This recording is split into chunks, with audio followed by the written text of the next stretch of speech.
3차 유행이 확산하는 와중에 영국이나 미국은 백신 접종을 시작하다 보니 정부를 향해서 늑장 확보, 늑장 접종이라는 비난이 있습니다.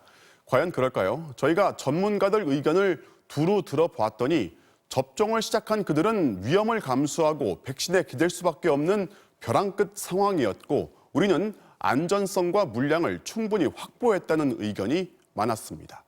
박선아 기자가 보도합니다. 지난 8일 영국이 세계 최초로 코로나 백신을 접종했고 엿새 뒤 미국도 접종을 시작했습니다. 그런데 코로나 백신은 1년도 채 안 돼 급하게 개발되다 보니 임상시험을 제대로 통과하지 않았습니다. 미국과 영국에서도 긴급 사용 형태로 승인받았습니다. 돌려 말하면 수천만 명, 수억 명이 맞았을 때 예상치 못한 부작용이 나올 가능성도 배제할 수 없다는 뜻입니다.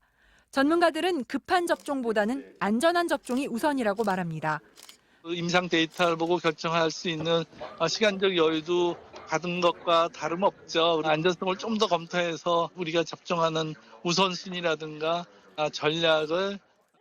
미국과 영국에서 빠른 접종이 가능했던 이유는 백신 개발 단계부터 조 단위의 엄청난 돈을 투자하며 선구매에 나섰기 때문입니다.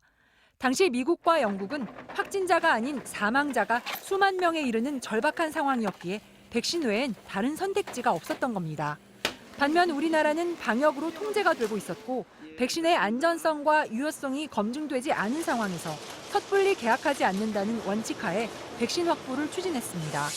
지난 2009년 신종플루 때 정부가 백신을 넉넉히 샀다 유행이 끝나면서 700만 명분이 남아 국감 때 문제가 됐고 해당 공무원이 징계를 받은 바 있습니다. 또 같은 시기 일본은 5천만 명분의 백신을 구매했다 안전성 문제로 접종도 못했지만 돈은 3분의 1밖에 돌려받지 못했습니다.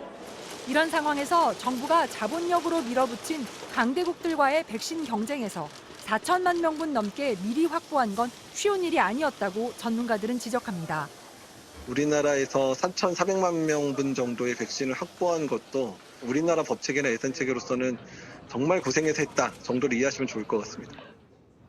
정부는 백신 확보와 관련한 정보를 정기적으로 발표할 예정입니다. MBC 뉴스 박선아입니다.